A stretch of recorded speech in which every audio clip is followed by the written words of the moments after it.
Did you know that you can actually hear pistachios ripen? And while the US is the largest grower of pistachios, getting there wasn't easy. You'll learn what that's all about and why they used to dye those pistachios red. Yeah, remember that? And so much more in this episode of What Am I Even Eating?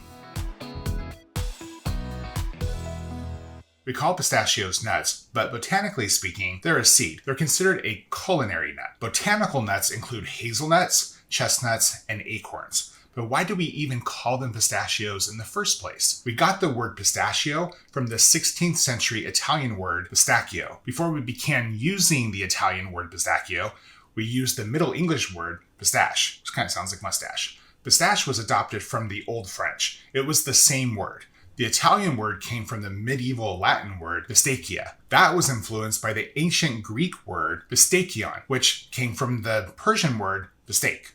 What names influence what makes a bit more sense when we look at how pistachios spread across the globe. Also, seriously, I just want to call them pistachions now all the time. Kind of sounds like a transformer, right? Pistachios are native to Central Asia, from around areas such as Iran and Afghanistan. People have been eating them there as far back as 6750 BC. I mean, they're kind of mentioned in the Bible. Genesis 43:11, for example. Then their father Israel said to them, "If it must be, then do this. Put some of the best products of the land in your bags and take them down to the man as a gift. A little balm, a little honey, some spice, myrrh, some pistachio nuts, and almonds." And like other things the Bible has gotten wrong, it refers to pistachios as nuts. I said what I said. Nuts come from tree fruit where the nut's hard outer shell doesn't naturally crack open during ripening.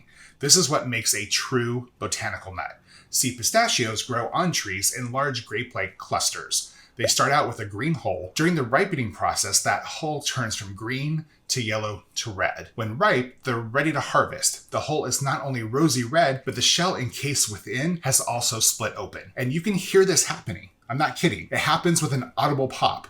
Hearing such a sound was considered good luck by some cultures. If not harvested, the pistachio would then fall from the tree with its hull still intact.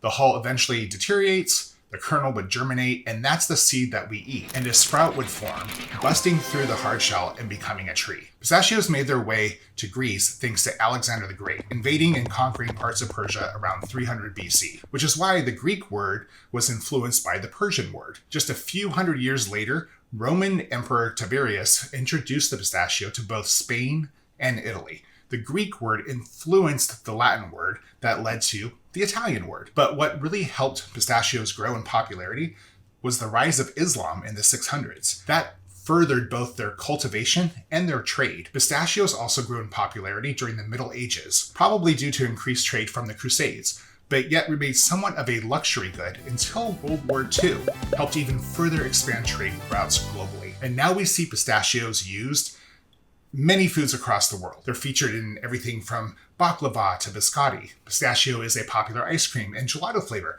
and even used to flavor milk. Despite their origin story, the US is now the top producer of pistachios. We grow 36% of the global yield, and that global yield is a total of about 1 million metric tons. Iran and Turkey make up about 21% each of the pistachio yield. China accounts for 7%, with Syria accounting for about 4%. Other growers include Madagascar, Tunisia, Afghanistan, Iraq, Australia, and even more. Pistachios are not only nuts, they're considered a drupe. A drupe is when the shell that encases the seed is surrounded by a meaty hull. Drupes include stone fruit such as cherries, peaches, plums, and nectarines. They belong to the cashew family, which also includes mangoes and poison ivy. And here's a fun fact. That's why some people have a poison ivy type reaction to mangoes. Okay, maybe fun's the wrong word, but that's the reason. And then this is their species. More than 99% of all US grown pistachios come from California. The remainder come from New Mexico and Arizona. Pistachions, just really fun to say, were first introduced to the US in 1854 by the seed distributor Charles Mason. Mason was known for providing experimental seeds throughout California, Texas, and other southern states. Trees were first planted in Sonoma, California in 1881, but for decades they were just really kind of a curiosity more than a crop. Farmers, academics, and even the government saw the potential of growing pistachios here, but struggled to find a variety that worked in our climate. The U.S. Department of Agriculture started the Chico Seed Orchard in 1904, and on 209 acres of land in Chico, California, with the purpose of plant breeding research. Some of their first accomplishments involved the pistachio in 1917 and the kiwi fruit in 1934. You should 100% watch my video on kiwi fruit. It's so fascinating. The mother and father kiwi plants are still at that station in Chico, and the oldest producing kiwi plants in the country. In 1929, botanist William E. Whitehouse joined the Department of Agriculture and took off to Iran and returned with hella varieties, like 20 pounds of selected varieties of pistachios, and tested them there in Chico. One worked. I say that lightly. The trees take up to a decade to really produce. It was really that long before Whitehouse really knew of his success. And I say this as someone who gets impatient about my Pop-Tart. It's a long time to wait. The Kerman variety grew well and began to be distributed across the state. Since the 1880s, imported pistachios had already been quite popular with the country's Middle Eastern immigrants. And thanks to vending machines installed in underground train stations, bars, and other common locations, by the 1930s, the rest of America caught on. By the 1960s, wide-scale planting began in California and then spread to Arizona and New Mexico. But really, it was changes to the tax code that helped pistachios.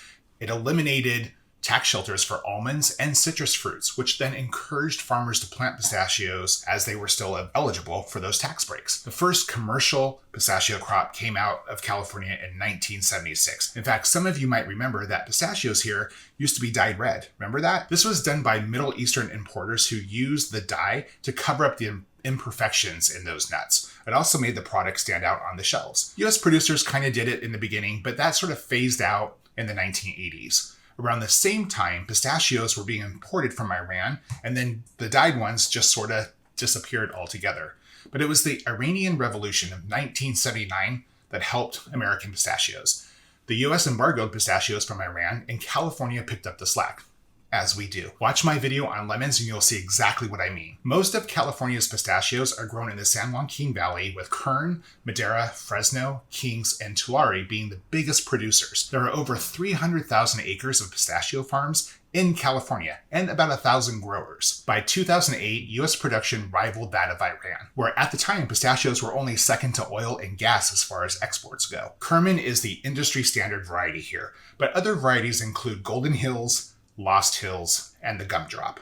Sounds fun, right? Pistachio trees begin as small saplings from nurseries that are then planted at about 120 trees per acre. They're planted in the spring so the tree has enough time to grow, stress-free over the summer. Orchards are laid out in rows to make way for machines that can harvest those nuts, but more on that later. Pistachio trees come in both male and female. In order for the female trees to produce fruit, orchards must have at least one male tree for every 24 female trees planted. Pollen spreads between the trees via the wind. The trees need a long, cold winter to grow well in the spring.